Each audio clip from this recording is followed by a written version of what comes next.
인간이 진화의 완성체라고 주장하는 듯한 이 그림들을 보세요. 이 얼마나 오만한 그림입니까? 이 시기로부터 우리는 얼마나 많은 사고의 대격변을 지났습니까?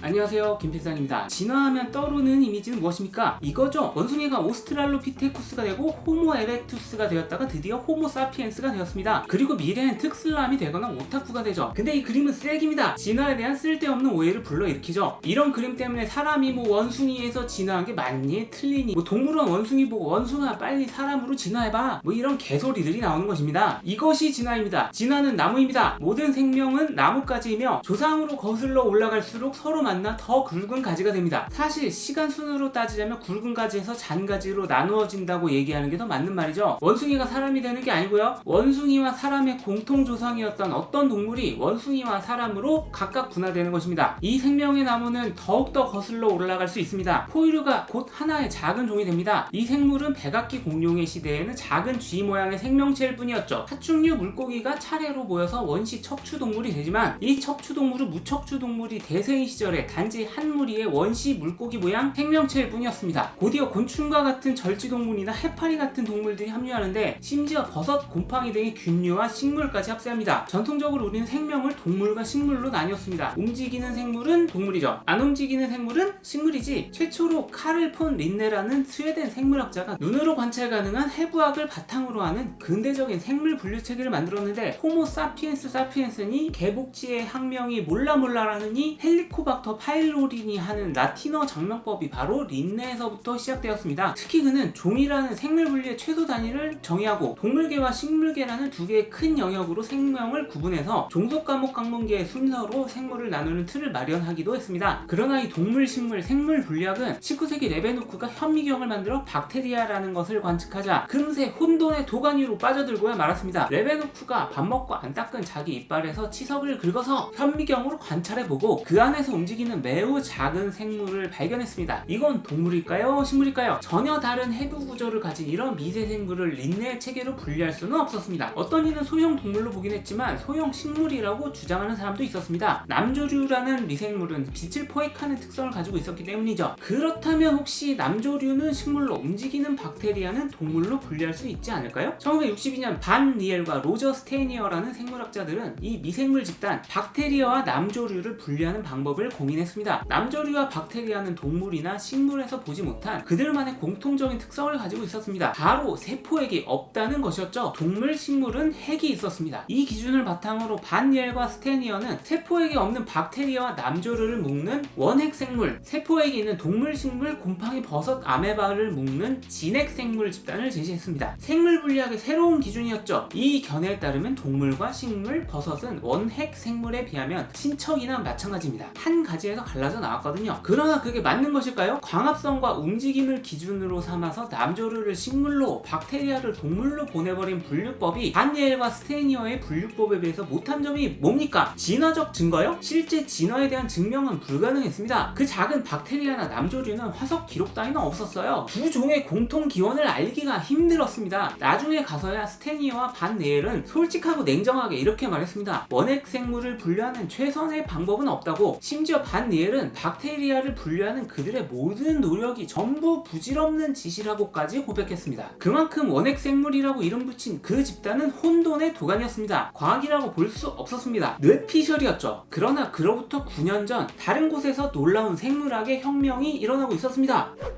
1953년 제임스 왓슨과 프랜시스 크릭은 DNA 분자를 발견했습니다. 생물학의 혁명, 분자 생물학이 시작된 것이죠. 인류 유일 노벨상 단독 2회 수상자이자 인류 유일 노벨 평화상까지 총 3회의 노벨상을 수상한 라이너스 폴리는 에밀 줄커칸들과 함께 1964년 DNA를 생명의 나무를 분류할 수 있는 기준으로 사용할 수 있을 것이라는 아이디어를 발표했습니다. 눈에 보이는 해부 구조가 아닌 DNA나 단백질과 같은 분자를 이용해서 생물을 분류해보자는 얘기였죠. DNA DNA는 4가지의 뉴클레오타이드 분자로 이루어져 있는데 흔히 4가지의 분자를 A, C, G, T로 표현합니다. DNA는 이 4가지의 문자만으로 이루어진 한 줄의 프로그래밍 코드라고 볼 수 있습니다. DNA가 복제 과정을 거칠 때 이기적 유전자인 DNA 입장으로서는 이 A, C, G, T 문자들을 100% 정확하게 복제하는 것이 관건입니다. 만약 복제했는데 오류가 너무 심해서 전혀 다른 코드가 만들어진다면 이기적이라는 자기 복제 분자의 특성은 완전히 사라져 버릴 것이니까요. 그러나 복제 과정이 뭐 엄청 정확한 컴퓨터 시뮬레이션도 아니고 그냥 물리적인 세계에서 이루어지는 단순한 화학 과정이기 때문에 조금의 복제 오류는 피할 수가 없습니다. 만약에 100개 문자열 중 1개의 복제 오류가 평균적으로 100만 년에 한 번 일어난다면 이제 DNA를 서로 비교해서 역사를 추적해 볼 수가 있습니다. 원본 DNA와 비교하여 사본 DNA가 100개 중 2개만이 달아나면 사본 DNA는 원본 DNA보다 200만 년 후의 것이라고 봐도 무방한 것 아니겠습니까? 만약 영원한 이기적 분자인 DNA가 작은 복제 오류를 계속해서 축적한다면 그리고 그 복제 오류가 일정한 시간으로 일어난다는 것이 밝혀진다면 우리는 DNA를 분자시계라고 부를 수가 있다는 것입니다. 여기서 더 나아가면 생명의 나무를 그리는 작업은 이제 더 이상 눈에 보이는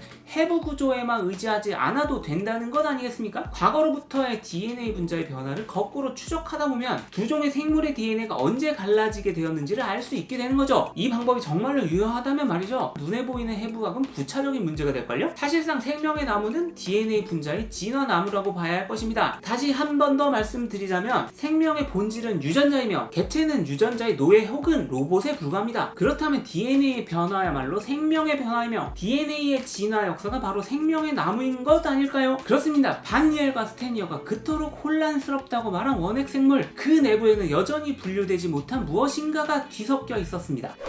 1969년 일리노이 어바나 샴페인에 있었던 칼 워즈라는 41세 생물학자는 DNA가 아닌 RNA에 주목하기 시작했습니다. 모든 생물에 공통으로 들어있는 작은 세포기관 리보솜에는 리보솜 RNA라는 한 가닥으로 되어 있는 유전 물질이 있습니다. 리보솜이 뭔지 좀 설명드리자면 간단하게 DNA에서 mRNA라는 한 줄 유전 물질이 복제되고 그 mRNA에서 아구에 맞는 아미노산을 쌓아서 단백질을 만드는데 그 아미노산이 조립되는 곳이라고 보시면 됩니다. 근데 이 리보솜 자체도 RNA로 구성되어 있으며 이 RNA를 아까의 mRNA와 구별하는 의미로 리보솜 RNA, rRNA라고 부릅니다. 그냥 다 때려치고 DNA 그냥 비슷한 것이라고 봐도 오늘 이야기에는 아무런 지장이 없습니다. 그런데 이 RNA를 어떻게 판별할 거냐고요? 요새 그거 있잖아요. 바이러스 검출하는 기계 PCR이라고 하죠. 미안하지만 PCR은 1984년 기술이기 때문에 당시에는 프레데릭 생어의 방식이 가장 최신의 방식이라고 할 수 있었습니다. 생어는 이러한 업적을 토대로 나중에 노벨상을 2번이나 수상했습니다. 그러나 초기 생어 방식은 조잡하고 힘든 판별 방식 때문에 실제로는 DNA는커녕 RNA의 몇 글자를 판별하는 것조차 수많은 노가다를 해야 했습니다. 당시의 생어 방식은 방사능이 포함된 인을 RNA 분석을 하고 싶은 박테리아에 먹인 후에 박테리아의 RNA를 추출해 엑스레이 필름에 노출시키는 것입니다. 워즈는 생어의 제자였던 미첼 소긴을 영입해 쥐어짜면서 방사능인과 발암물질, 엑스레이, 병원성 박테리아를 다루는 위험한 실험실 세팅에 들어갔습니다. 소긴 덕분에 워즈 실험실은 생어법 RNA 서열 분석 기술의 선두 실험실이 되었습니다. 물론 위험한 일은 다 소긴이 했고요. 워즈는 그런 일을 하기엔 너무 고결한 교수님이었거든요. 그로부터 6년 동안 워즈의 실험실에서는 수많은 박테리아의 RNA를 추출해 보았고 그 데이터베이스가 계속해서 쌓이고 있었습니다. 이윽고 1975년 칼 워즈는 실험실에서 다루던 박테리아 중 하나인 메탄 생성균 RNA 코드를 추출해냈습니다. 뭔가가 일어나고 있었습니다. 이 박테리아의 코드는 다른 박테리아와 뭔가 달랐던 것입니다. 메탄 생성균은 어떤 생물인가요? 그것은 산소가 부족한 환경에서 수소와 이산화탄소를 빨아들여서 메탄을 내뱉는 뭔가 이상한 박테리아입니다. 대부분의 박테리아는 우리처럼 산소를 빨아들이고 이산화탄소를 내뱉었죠. 뭔가 다르긴 했지만 그래도 이렇게 대놓고 다르니까 당황스럽긴 한 것입니다. 과거의 동물과 식물, 버섯과 곰팡이를 진핵생물로 나머지 간단한 생물인 박테리아를 원핵생물로 분류한 스테니어와 반니엘의 분류법이 있었습니다. 워즈는 실험실에서 진핵생물과 원핵생물의 구분을 분자생물학적 관점에서 그러니까 리보솜 RNA 서열 분석을 통해서 명확하게 잘 나누어지는 것을 확인해 왔습니다. 그러나 메탄 생성균 RNA를 확인하는 순간 워즈는 스테니어와 반니엘이 원핵생물 내부에서 느꼈던 혼돈을 느꼈습니다. 스테니어와 반니엘은 박테리아를 구분하는 최적의 방식은 없다고 솔직하게 말했었죠. 메탄 생성균은 과연 박테리아일까요? 그렇다고 보기엔 RNA가 다른 박테리아와는 너무 달랐는데요. 워즈는 두 가지 메탄 생성균의 RNA 소위장에서 추출한 것과 어바나의 하수구에서 채취한 두 종의 RNA를 확인하고 이것들이 진핵생물도 원핵생물도 아니라는 것을 것을 최종적으로 확인하는 논문을 발표했습니다. 그 논문에서는 다음과 같이 표현이 되어 있습니다. 두 메탄 생성균은 일반적인 박테리아처럼 보이지 않는다. 그것은 지금껏 알려지지 않은 가장 오래된 계통 발생학적 사건이다. 물론 유튜브 시대에 우리가 보기엔 비리비한 표현이라고 느껴지실 수 있지만 논문에서는 거의 이 정도 급으로 들립니다. 야, 내가 개쩌는 거 발견했으니까 노벨상 내놓으라고. 1977년 프나스 논문에서는 아예 진핵생물은 진핵생물끼리, 원핵생물은 원핵생물끼리, 그리고 메탄 생성균 4종은 그들끼리 서로 비슷함을 보인 논문을 발표했습니다. 이 표의 정확한 메시지는 뭘까요? 생명체는 기존의 분류와 달리 3개의 커다란 집단으로 나뉜다는 것이죠. 심지어 그 3개의 집단 간 차이는 현격해서 집단 안에서의 차이는 정말 보잘것없는 것처럼 보인다는 것입니다. 일부러 선별된 진핵생물 3종이 어떤 종이 선별됐는지를 한번 보세요. 각각 동물, 식물, 그리고 곰팡이류입니다. 이 3종류는 원핵생물이나 메탄 생성균의 차이에 비하면 정말로 보잘것없어서 서로 그냥 비슷한 종류로 보일 뿐입니다. 논문의 저자인 조지 폭스와 칼 워즈가 붙인 메탄 생성균을 아우르는 이름은 아르케이아입니다. 그런데 메탄 생성균만으로 새로운 분류를 만들기엔 수가 좀 부족하지 않나요? 독일의 오토 칸들러는 호염성 세균이 사실 아르케이아였다는 것을 밝혔습니다. 호염성 세균은 진한 소금물에서 살고 있기 때문에 호염성이라고 이름 붙었지만 이것들도 결국엔 세균이나 박테리아가 아니었던 것이죠. 호열성 세균은 100도 이상의 유황 온천에서만 발견됩니다. 남극의 빙하에서 사는 호냉성 세균 또한 아르케이아였습니다. 호산성 세균, 즉 산에 강한 것들도 아르케이아였습니다. 이것들이 다 세균이라는 이름이 붙었지만 세균이 아닙니다. 모두 아르케이아입니다. 이제 칼 워즈의 덕분에 생명의 나무가 완성되었습니다. 보이십니까? 루카라고 이름 붙인 DNA의 공통조상으로부터 3개의 집단이 출현했죠. 아르케이아, 우리말로 고세균이라고 이름 붙은 것들은 실제로는 세균이 아닙니다. 이들은 이상하게도 극단적인 환경에서 사는 것을 좋아합니다. 박테리아라고 부르는 것들은 우리 몸속에 들어와 각종 질병을 야기하는 쌍놈의 새끼들이죠. 이 둘은 예전에는 원핵생물이라고 불렀지만 이제 이 둘을 묶는 것은 의미 없는 짓이 되었습니다. 그리고 진핵생물이 있습니다. 동물과 식물은 어디 있나요? 보이세요? 여기에 있죠? 곰팡이 버섯과 같이요. 이 얼마나 커다란 사고의 대격변입니까? 코페르니쿠스 이전 시대에는 지구가 우주의 중심이라고 생각했습니다. 그러나 이제 지구는 우주의 중심은커녕 은하계라는 소규모 은하 내에 변두리에 위치한 매우 작은 행성인 태양을 돌고 있는 존만한 행성에 불과하죠. 인간이 진화의 완성체라고 주장하는 듯한 이 그림들을 보세요. 이 얼마나 오만한 그림입니까? 이 시기로부터 우리는 얼마나 많은 사고의 대격변을 지났습니까? 동물은 단지 이 거대한 생물의 나무 중 잔가지에 불과하고 인간이 가지는 그 잔가지 중에서도 눈에 거의 보이지도 않습니다. 심지어 놀라운 점은 박테리아보다 아르케이아와 진핵생물이 더 가깝다는 점입니다. 고세균이라는 번역명으로 사람들이 심각하게 오해하는 점이 있는데 아르케이아는 박테리아보다 오히려 인간과 가깝습니다. 과거 진핵생물 따위는 없던 시절에 박테리아와 아르케이아가 나뉘어져 진화했습니다. 그리고 그로부터 많은 시간이 흐른 후에야 비로소 아르케이아에서 진핵생물이 나뉜 것입니다. 그렇기 때문에 아르케이아는 박테리아보다도 인간과 더 가깝습니다. 아르케이아와 박테리아는 절대로 원핵생물 또는 세균이라는 카테고리로 묶을 수도 없고요. 여기서 또 하나의 의문이 생깁니다. 진핵생물 중 다세포 생물은 기원, 동물과 식물, 버섯에 대해서요. 이들은 어째서 단세포 생물인 아르케이아에서 복잡한 다세포 생물로 진화하게 되었을까요? 그것은 바로 아르케이아와 박테리아의 결합입니다. 아니 뭐 이건 또 뭔 얘기? 아르케이아나 원핵생물이 서로 잡아먹었나요? 아니 뭐 설마 혹시 둘이 그걸? 아, 칼 세이건 아시는구나. 칼 세이건의 3명의 와이프 중 린 세이건은 생물학의 최종 보스로 진짜 겁나 유명합니다. 내 공생이라는 진화론에서 매우 중요한 이론을 집대성한 사람인데 린 세이건의 치명적인 약점이 바로 성을 자꾸 바꾼다는 것입니다. 싱글 때 원래 이름은 린 알렉산더였는데 칼 세이건과 결혼하고 린 세이건이 되었죠. 그녀는 다시 토마스 마굴리스와 결혼해서 현재는 린 마굴리스라는 이름으로 잘 알려져 있습니다. 칼 세이건은 공석에서 린 마굴리스를 만나면 꼭 린 마굴리스 세이건이라고 불렀다는데요. 아 진짜 개쪼자네. 린 마굴리스가 칼 세이건과 이혼하고 싱글맘 대학 교수로 있던 1967년은 폴린과 주커칸들이 분자식의 가설을 발표한 때부터 2년 후였고 지난 동영상의 주인공 칼 워즈는 아직 아르케이아를 발견하지 못한 때였습니다. 실험실을 세팅하느라 바빴죠. 마굴리스는 DNA나 RNA 분석이 아니라 현미경으로 동물세포와 식물세포를 관찰해서 연구를 했습니다. 그녀는 그해 이상한 논문을 발표했습니다. 동물과 식물 세포 내부의 한 기관에 불과한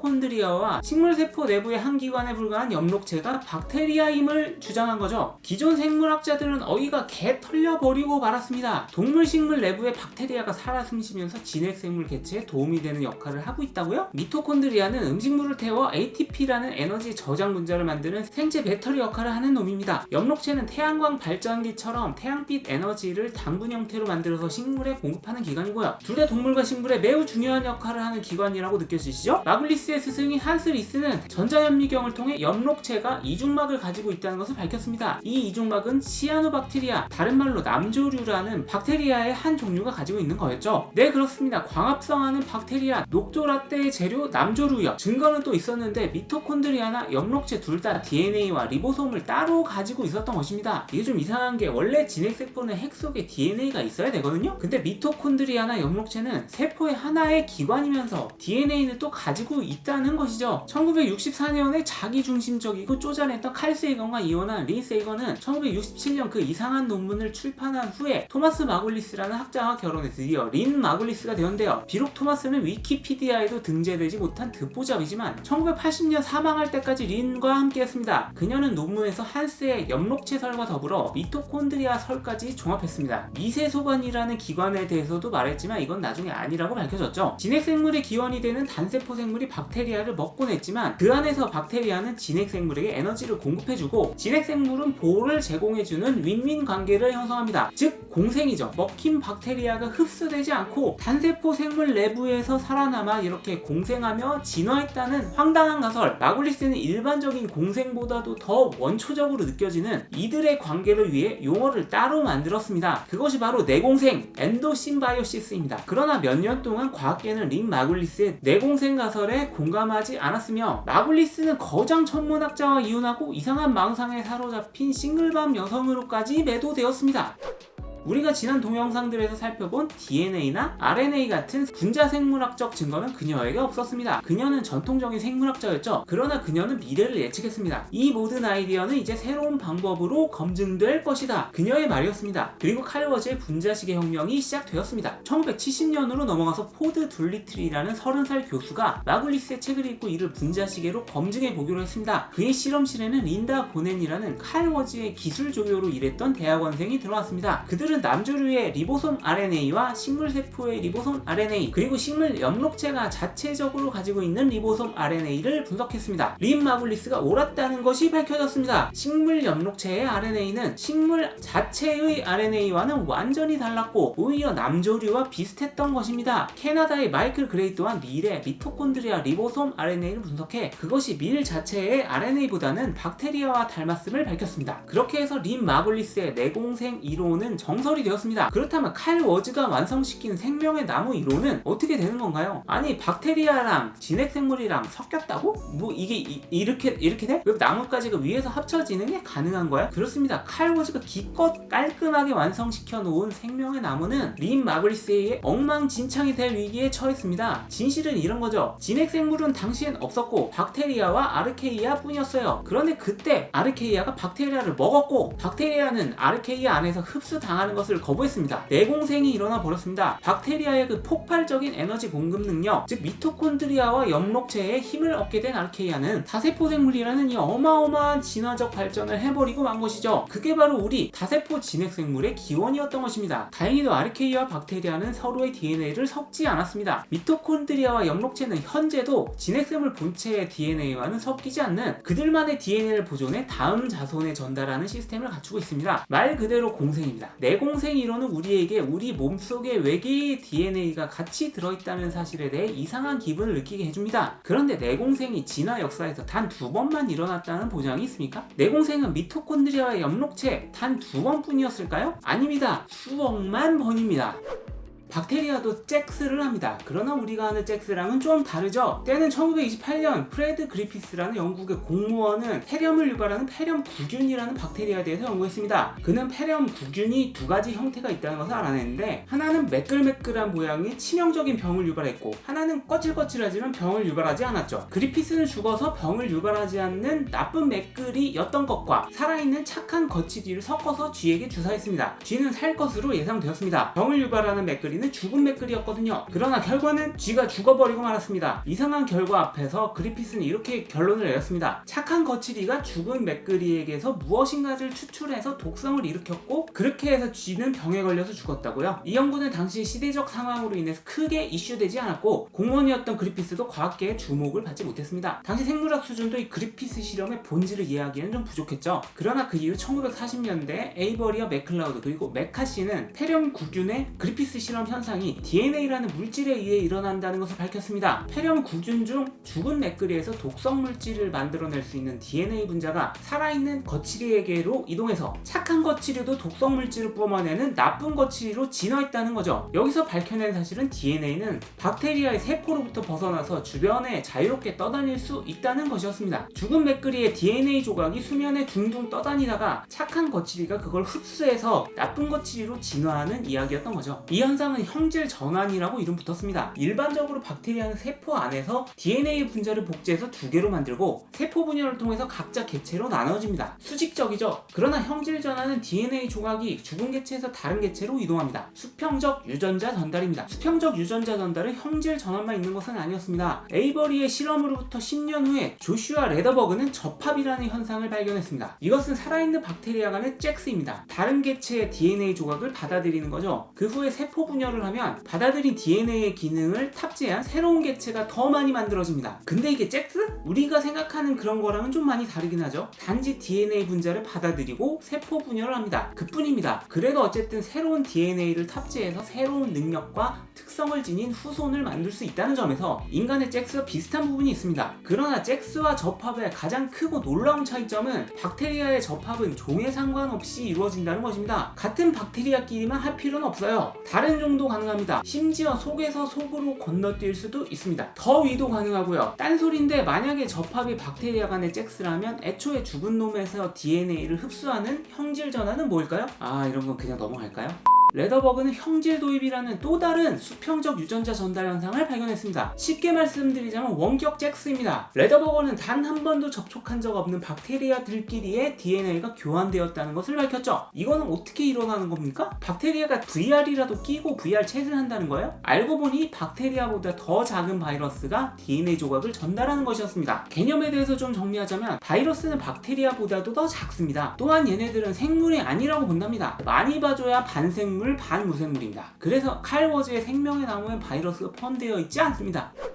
수평적 유전자 전달이 생물학이 말해주는 게 무엇입니까? 애초에 찰스 다윈의 진화론에 따라 유전은 부모에서 자식으로 전해지는 것이 상식이었죠. 다윈의 진화론은 생물학의 뉴턴 법칙입니다. 이걸 누가 반박할 수가 있겠어요? 1920년대 그리피스 실험은 이걸 반박하기에는 시대가 맞지 않았습니다. 1940년대 에이버리 실험 역시 대다윈을 반박하기엔 터무니없었습니다. 1960에서 70년대에 들어서야 서서히 수평적 유전자 전달 현상이 다윈의 진화론에 위배되는 거 아닌가? 라고 생각했던 것이죠. 박테리아끼리의 수평적 DNA 전달이 이렇게 쉽게 이루어지는 거라면 박테리아 진화의 대부분은 사실상 수평적 유전자 전달 때문에 일어나는 거 아닐까? 혹시 수평적 유전자 전달 현상이 진핵생물이나 다세포 생물의 진화에도 영향을 끼친 거 아닐까? 전에도 말씀드린 적 있는 식물학자 윌리엄 마틴은 아르케이아와 박테리아의 게놈 중 80% 정도가 수평적 유전자 전달로 만들어졌다는 사실을 밝혔습니다. 피터 고가르테는 식물 또한 수평적 유전자 전달을 할 수 있다고 말했습니다. 줄리 더닝 하포트는 심지어 동물인 곤충들마저 박테리아로부터 수평적 유전자 전달로 DNA를 받아들이고 있다는 사실을 밝혔습니다. 최근 연구에 따르면 어떤 바이러스는 인간의 임신 과정에 침입하여 세포에까지 침투해 자신의 DNA를 인간 DNA에 붙인다고 합니다. 그러면 바이러스와 인간의 DNA는 섞여 들어가 구분하기 불가능한 상태가 되고 자식에게 그 바이러스 DNA가 전해지는 거죠. 이건 특수한 케이스나 질병이 아닙니다. 그렇게 해서 섞여 들어간 바이러스 DNA의 양이 전체 인간 DNA의 8%나 된다고 합니다. 수평적 유전자 전달이 다세포 진핵생물에도 그렇게 빈번하다면 진화의 역사에서 수억만 번 이상 일어났을 것은 분명합니다. 지난 동영상에서 나뭇가지 위에서 합쳐진 특이한 두 가지 사례, 미토콘드리아의 내공생과 엽록체의 내공생에 대해서 말씀드렸죠. 나뭇가지가 위에서 합쳐지는 걸 비유적으로 표현하자면 인간과 떡갈나무가 서로 잭스를 해서 떡갈나무 인간을 아이로 낳는 것입니다. 존나게 말이 안 되는 거죠. 근데 박테리아와 아르케이아는 그렇게 서로 결합해서 다세포 진핵 진핵생물이 나왔습니다. 그런데 이제 두 차례의 내공생뿐만 아니라 수억만 번의 수평적 유전자 전달 현상이 밝혀졌습니다. 생명의 나무는 단 2번의 예외 케이스만이 아닌 나뭇가지가 수도 없이 합쳐진 형태, 그물 형태로 그려져야 합니다. 다윈의 진화론은 이제 다시 태어나야 할 것입니다. 칼 워즈의 생명의 나무도 다시 그려져야 할 것입니다. 이것은 마치 뉴턴의 고전역학을 뿌리째 뒤흔든 아인슈타인의 상대성 이론과 비슷한 정도의 충격으로 받아들여집니다. 아인슈타인의 상대성 이론은 뉴턴 역학을 뒤집어 엎긴 했지만 전부 잘못된 것이라고 없애버리지 않았습니다. 뉴턴 역학은 상대성 이론의 특별한 일부 케이스로 받아들여졌죠. 수평적 유전자 전달 또한 마찬가지입니다. 다윈과 칼 워즈의 생명의 나무는 수평적 유전자 전달의 특이한 일부 케이스로 받아들여지게 될 것입니다. 이제 심지어 생물종이라는 개념조차 희박해지고 있습니다. DNA가 그렇게 쉽게 종의 경계를 넘나든다면, 인간과 바이러스의 DNA가 그렇게나 많이 섞였다면 뚜렷하게 구분되는 생물종이라는 개념이 있을 필요가 있나요? 개는 개고, 사람은 사람이고, 박테리아는 박테리아고, 바이러스는 바이러스고, 다 의미 없는 얘기 아닙니까? 생물학의 혁명은 지금도 계속해서 일어나고 있고, 인간과 생명을 보는 관점도 급변하고 있습니다. 여러분은 어떻게 생각하시나요? 지금까지 데이비드 컨맨의 진화를 묻다를 인용해 말씀드렸습니다. 김필산이었습니다.